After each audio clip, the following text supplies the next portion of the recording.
জানো তো, তোমার কাছে টাকা আছে, তাই তোমার ওর সব কথা খুব ভালো লাগে। আমাকে জিজ্ঞেস করো আমার কি অবস্থা, না ভালো খাবার, না ড্রেস, না সুখ, কিচ্ছু দেয়নি আমায় এই লোকটা। আমার মতে তো ভীষণ ভালো। ওকে বাজারে বিক্রি করতে গেলে 2 টাকাতেও বিক্রি হবে না। এটা তোমার চিন্তা ভাবনা বর্ষা, তুমি কখনো ওকে সম্মান করনি। তোমার ভাবনার চেয়ে ও কিন্তু অনেক ওপরে।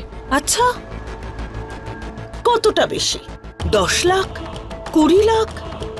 হ্যাঁ, তার চেয়েও অনেক বেশি, কোটিতে একজনও। কোটি টাকা? এই যে তুমি এত বড় বড় কথা বলছো, তুমি ওকে কিনবে নাকি কোটি টাকায়? হ্যাঁ, আমি কিনব। বিক্রি করবে তুমি? কেন ঠাট্টা করছো? আমি মজা করছি না। আমি তোমার স্বামীকে 5 কোটি টাকায় কিনব।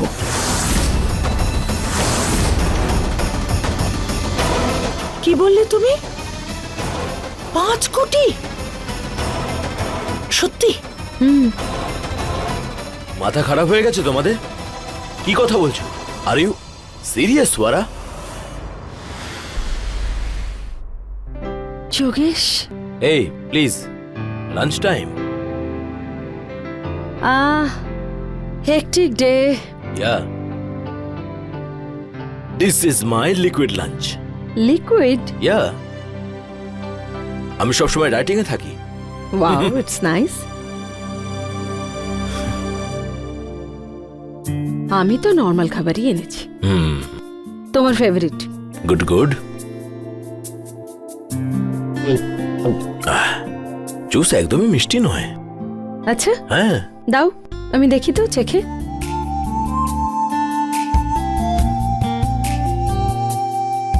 এবার দেখো।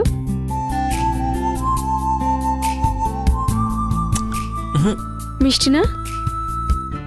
ডোন্ট, নড়বে না।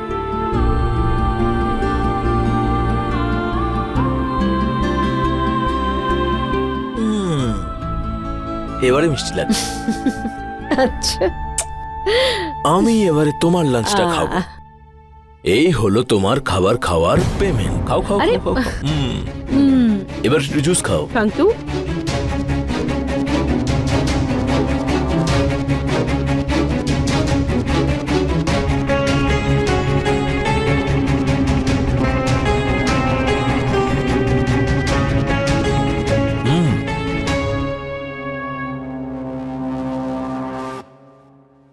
জয়া, তুই কি জানিস আজকাল কিছু মেয়ের মধ্যে না এতটুকু লজ্জা নেই। এরকমই একটা মেয়েকে ভালো করে চিনি আমি, যে অন্যের স্বামীকে পটানোর চেষ্টা করে, তার উপর বিধবা। ভাব একবার, কি নির্লজ্জ রে! বিধবা হয়েও কারোর ঘর ভাঙতে চলেছে। ছি! আরে আমি তো আমার সব বন্ধুদের বলেও রেখেছি যে ওর থেকে যেন দূরে থাকে, বিশেষ করে স্বামীদের যেন দূরে রাখে। কে বলতে পারে ওদের ওপর আবার নজর দিল? এরকম মেয়েদের আবার কোনো ভরসা আছে নাকি? ঠিক বলেছিস নীলাম, সময় এত খারাপ চলছে না যে কারোর উপরে ভরসা করা যায় না। আচ্ছা, ওই লোকটার ওয়াইফ কি কিছুই জানে না? অফিসে প্রেম হয়েছে, বাড়ির লোক ঘুণাক্ষরেও টের পায়নি। এই শোন, আমি জানি তুই আমার সম্পর্কে বলছিস। তোর যা বলার তুই আমাকে বল না, বল আমাকে। ম্যাডামের নির্লজ্জতা একবার দেখো, বিবাহিত পুরুষের সঙ্গে চক্কর চালাচ্ছে, আবার আমাকে কথা শোনাচ্ছে। তোর কি? হ্যাঁ, তোর কি প্রবলেম? হ্যাঁ, আছে আমার অ্যাফেয়ার, আমার জীবন, আমি যা ইচ্ছা তাই করব। তোর কি প্রবলেম? তোর জন্য এখানকার পরিবেশ নষ্ট হচ্ছে। লজ্জা করে না তোর এইসব কিছু করতে? আচ্ছা, আমি যেমনই হই তোর থেকে কিন্তু বেটার, আমার চেয়ে ভালো? হ্যাঁ, তোর মতো না আমি পরপুরুষের সঙ্গে ঘুরে বেড়াই না, বিবাহিত পুরুষদের সঙ্গে, বুঝতে পেরেছিস? দেখ অনেক হয়েছে। হ্যাঁ, এবার চুপ কর। তুই চুপ কর, জাস্ট শাট আপ, ওকে? যা এখান কি থেকে, হচ্ছে? নিজের কাজ কর। কি হচ্ছে এখানে? অফিস এটা, এটা কোনো ক্লাব নয়। প্লিজ সবাই শান্ত হয়ে থাকুন। ঝগড়া আমি করছি না, তোমার প্রেয়সী করছে। ওকে নিয়ে যাও আর বোঝো যেন কম কথা বলে। চোরের মায়ের আবার বড় গলা। শুরুটা কে করলো? তুই তো। না, তোরা- তুই প্লিজ নিজের জায়গায় গিয়ে বসো, প্লিজ। আপনারা যান, কাজ করুন নিজেদের, প্লিজ।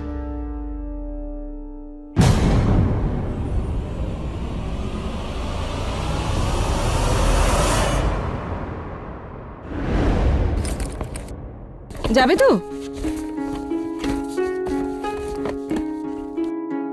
কি হলো? আজকে অফিসে যা কিছু হলো আমার কিন্তু একটু ভালো লাগেনি।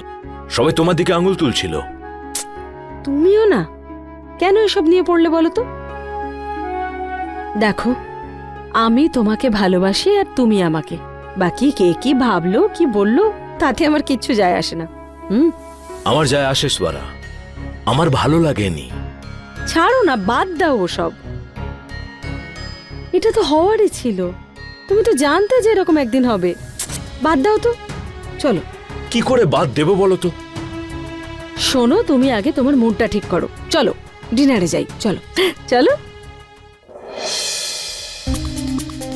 আচ্ছা বাবা কোথায় গেল? আজও ফোনটা সুইচ অফ।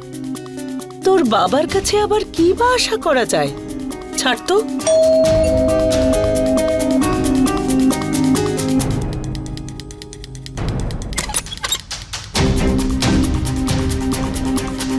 বাবা, আজকের দিনও তুমি লেট করলে? I am really very sorry. অফিসে এত কাজের চাপ ছিল যে। কাজ তো তোমার প্রতিদিনই থাকে বাবা, কিন্তু তুমি প্রমিস করেছিলে আজ তুমি আমাদের ডিনারে নিয়ে যাবে। Oh my god, I am really sorry. আমার মাথা থেকেই বেরিয়ে গেছিল যে। কি সরি বাবা, আমরা তোমার সাথে কথাই বলবো না। এতদিন পরে তুমি ডিনারে নিয়ে যেতে আমাদের। বর্ষা, প্লিজ ওদের বোঝাও না, কাজের চাপ ছিল তাই। কি বোঝাবো? যখন মেয়েদের কথা দিয়েছিলে তখন অন্তত সময় মতো আসা উচিত ছিল। এত টাকা তো রোজগার করো না তুমি, এত খাটো কেন? আমি তো সরি বললাম তোমাকে বর্ষা। তোমার সরি তোমার কাছেই রাখো। অ্যানিভার্সারিতে আমি যে গিফটটা চেয়েছিলাম সেটা কি তুমি এনেছো? বর্ষা, তুমি যে ডায়মন্ড রিং চেয়েছিলে, তুমি তো ভালো করে জানো যে আমাদের অত টাকা নেই। আমার ক্ষমতায় নেই সেটার। জানতাম আমি একটা ভিখিরির সাথে বিয়ে হয়েছে আমার। আমাকেও ভিখিরি করে ছাড়লো। বিয়ের আগে কত স্বপ্ন দেখেছিলাম আমি। স্বামী চাকরি করে, এরকম হবে ওরকম হবে, গাড়িতে ঘোরাবে।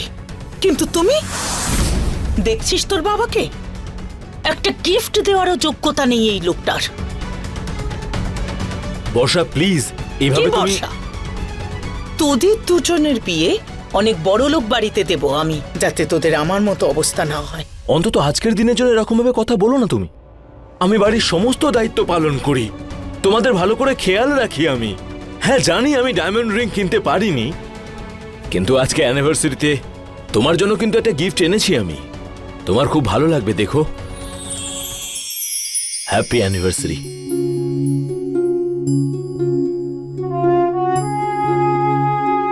এইটুকুই যোগ্যতা তোমার। এর থেকে ভালো কিছুই যদি না আনতে।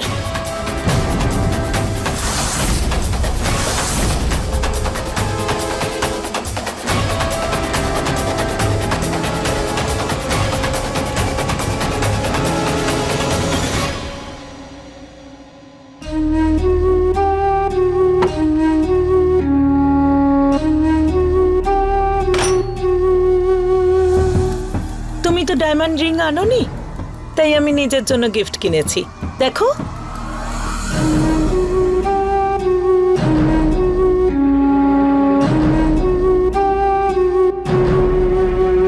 এগুলো তো অনেক দামি মনে হচ্ছে। এত টাকা পেলে কোথায় তুমি? তুমি তো আমাকে একটা টাকাও দেবে না, তাই আমি মিনার কাছ থেকে ধার নিয়েছি। ধার নিয়েছো তুমি? হ্যাঁ, কত টাকা? 50,000। 50,000 টাকা তুমি ধার নিয়েছো এগুলো কেনার জন্য? তোমার মাথা খারাপ হয়ে গেছে নাকি? আমার মাথা একদম ঠিক আছে। তুমি দিতে 10,000 টাকা আমাকে শাড়ি কেনার জন্য, তাই আমি নিজেই কিনে নিলাম। ধার মিটিয়ে দিও। আরে বাবা, তোমার শাড়ির প্রয়োজন হলে কোনো কম দামি কিছু নিতে তুমি। তুমি কি জানো সস্তার শাড়ি পরে কতটা অপমানিত হতে হয় আমায়? রাস্তায় বেরোতে পারি না।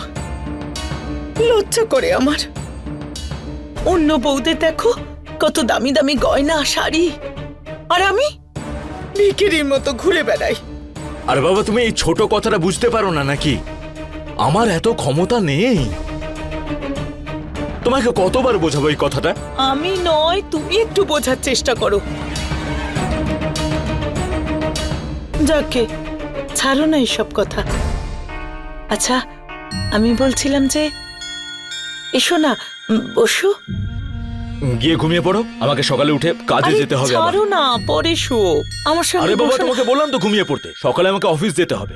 অদ্ভুত তো, অ্যানিভার্সারির জন্য গিফট আনো না, আমি আনলে তার জন্য আমায় কথা শোনাচ্ছ, আর আমি কাছে আসলে তোমার প্রবলেম হচ্ছে।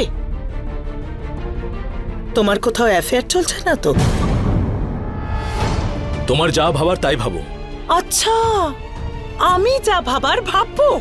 বাহ, নিজে ভুল করে আবার কথা শোনাচ্ছ আমায়। তোমাকে চুপ করতে বলছি, বাইরে বাচ্চারা শুনছে কিন্তু, আসতে বলো। আরে শুনলে শুনুক ওরা, ওরাও তো জানুক ওদের বাবা ওদের মায়ের সাথে কি ব্যবহার করছে। নাটক বন্ধ করো, চুপচাপ গিয়ে শুয়ে পড়ো। নাটক আমি নয়, তুমি করছো।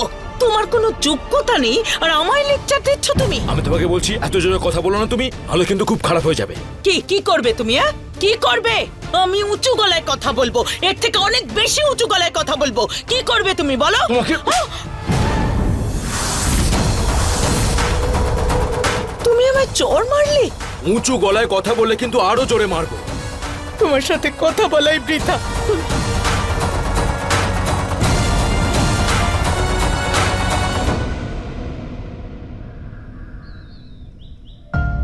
ওই যে কেশব ইন্ডাস্ট্রির ফাইল রয়েছে সেটা আপনি ভালো করে পড়ুন, ওটা পড়লে বুঝতে পারবেন রিয়েল ম্যাটারটা কি। Yes sir. Please do that. হ্যাঁ, তারপরে আসুন।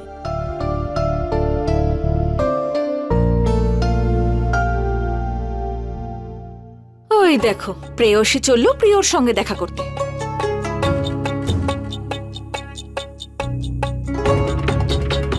এই শোন, দেখ আমি তোকে শেষবার বলছি, কিন্তু আমার ব্যাপারে নাক গলানো বন্ধ কর। আমি তো গলাবো, কি করবি তুই? তাহলে আমি সেটাই করব যা তুই কখনো ভাবতেও পারিস না। এটা তুই একদম ঠিক বলেছিস। বিবাহিত পুরুষদের ফাঁসানো ছাড়া আর পারিস না কি তুই? হ্যাঁ? এই তুই চুপ কর। ও, ম্যাডামের রাগ হয়েছে? অনেক হয়েছে, হ্যাঁ এবার কিন্তু থাম তুই। নয়তো কি করবি, আমার বরকেও ফাঁসিয়ে নিবি? হ্যাঁ, তোর কি ভরসা? তোর তো কাজই এটা, তুই যখন তখন যে কারো স্বামীকে ফাঁসাতে পারিস। দেখ আমি কিন্তু অনেক সহ্য করেছি, আর রাগাস না আমাকে। যা তো, যা এখান থেকে।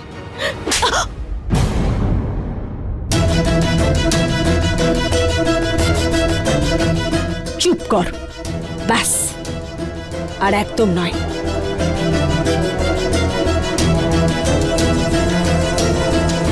Neelam, are you okay? ওকে তো আমি মজা দেখেই ছাড়বো। এটা তুই কি করছিস? হ্যালো বর্ষা,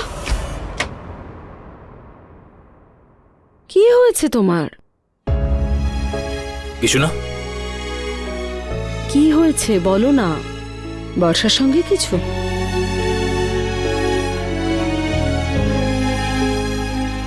কালকে আমাদের অ্যানিভার্সারি ছিল, আমি ভুলে গেছিলাম।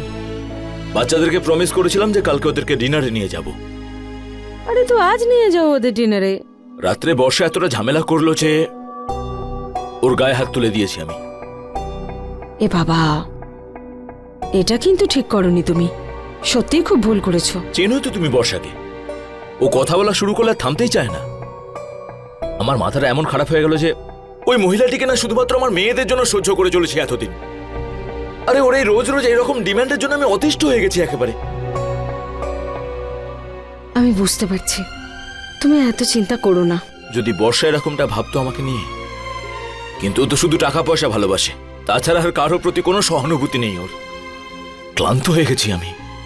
তুমি কি জানো, আমাদের মধ্যে যখন ঝগড়া হয় না, আমার মেয়েরা শোনে সব কথা। এগুলো ওদের মধ্যে কি প্রভাব ফেলবে বলতো? ওরা কি সম্মান দেবে আমাকে অ্যাজ এ ফাদার? তুমি এত চিন্তা করো না, আমি আছি তো। I love you Swara. I need you at any cost.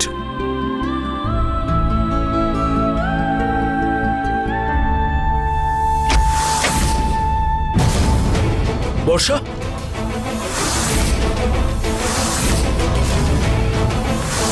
আচ্ছা, তাহলে এর পেছনে ওড়াচ্ছ তুমি সমস্ত টাকা?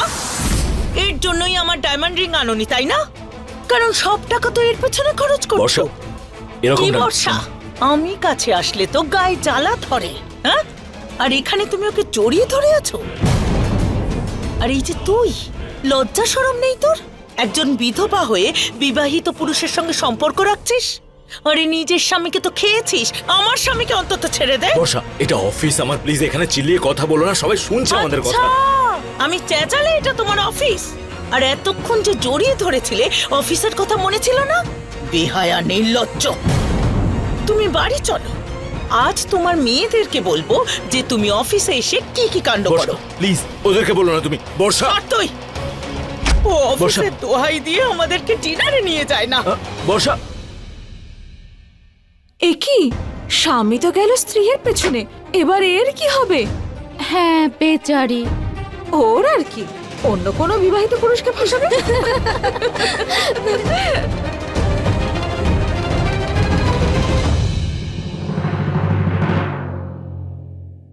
আমি তো শেষ হয়ে গেলাম, সব শেষ হয়ে গেল। মা কি হয়েছে? সব ধ্বংস হয়ে গেল।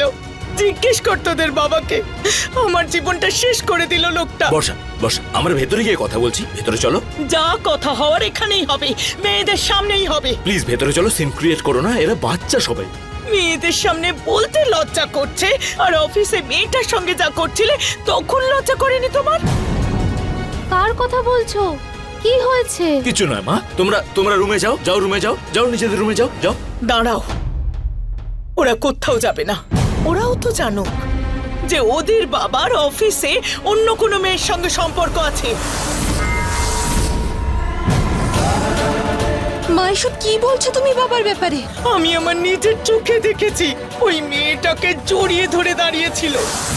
বাবা, তুমি মাকে আর আমাদের ঠকাচ্ছ। না মা, কোথাও একটা ভুল বোঝাবুঝি হচ্ছে, আমি তোমাদেরকে এক্সপ্লেন করে দেবো। তাহলে ও তোমাকে জড়িয়ে ধরে তোমায় রাখি পরাচ্ছিল নাকি? এটা আশা করিনি তোমার থেকে। ছি, চল সোনিয়া। অদিতি, সোনিয়া, তোমরা যেমনটা ভাবছো তেমনটা নয়, আমি এক্সপ্লেন করে কথা দেবো। বলতে চাই না, তুমি যাও। মা, আমার কথাটা তো শোনো। তোমার মতো নোংরা লোকের সঙ্গে এটাই হওয়া উচিত। বর্ষা, এগুলো করে কিন্তু তুমি ভালো করলে না। আরে একটু লজ্জা করলো না তোমার?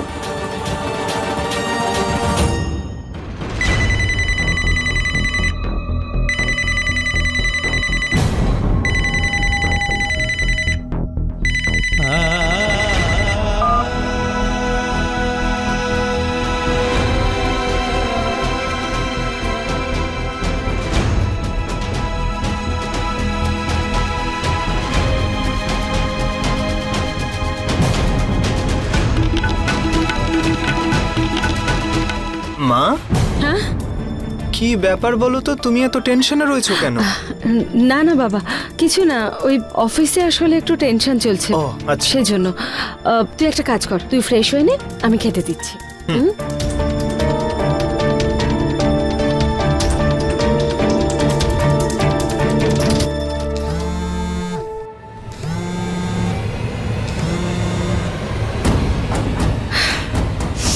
ফোনটা ধরছেই না।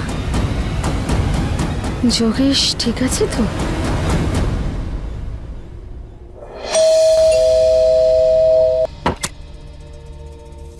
সোয়ারা, তুমি? যোগেশ, তুমি ফোনটাই ধরছিলে না, তাই আমি দেখতে চলে এলাম। তুমি ঠিক আছো তো? আরে আমি ঠিক আছি, তুমি এখন যাও এখান থেকে, কালকে অফিসে দেখা হবে। তুই তুই এখানে? তোর লজ্জা বলে কিছু নেই, বাড়িতে চলে এসেছিস? অদিতি, সোনিয়া, দেখে যা, এই সেই মেয়ে যে তোর বাবার পিছনে পড়েছে। ও চলে যাচ্ছে, প্লিজ চিৎকার করো না। আচ্ছা, আমার সংসারটা শেষ করে চলে যাচ্ছে, দেখি কি করে যায়। দেখো তোমরা, এদিকে এসো, এদিকে এসো, দেখে যাও এর আসল রূপ। এই সেই মেয়ে যার চোখ করে আমার স্বামী আমার জীবনটা শেষ করে দিল। আর এই নোংরা মেয়েটা বাড়িতেও চলে এলো, সংসার চালানোর জন্য একটা টাকাও দেয় না, সব টাকা এর পেছনে ওড়ায়। আমি কষ্ট করে জীবন কাটাচ্ছি আর ও ওখানে সুখে আছে। দেখে তো কত ভদ্র মনে হয়, আর ওনার কাজকর্ম দেখো। বাবা, তুমি ওনাকে এখানেও ডেকেছো? বর্ষা, এগুলো কি করছো? সবাই দেখছে এগুলো। তুই যা, বেরো এখান থেকে। তোর কি মনে হয় তুই আমার সম্পত্তি, আমার বাড়ি ছিনিয়ে নিবি? একটা টাকাও পাবি না তুই। আর এই যে বাড়িটা না, এটা আমার নামে, বুঝেছিস? বর্ষা, আমার কথাটা তো শোনো। যা, বেরো এখান থেকে, বেরো। আর তুমি চলো ভেতরে, দেখাচ্ছি মজা।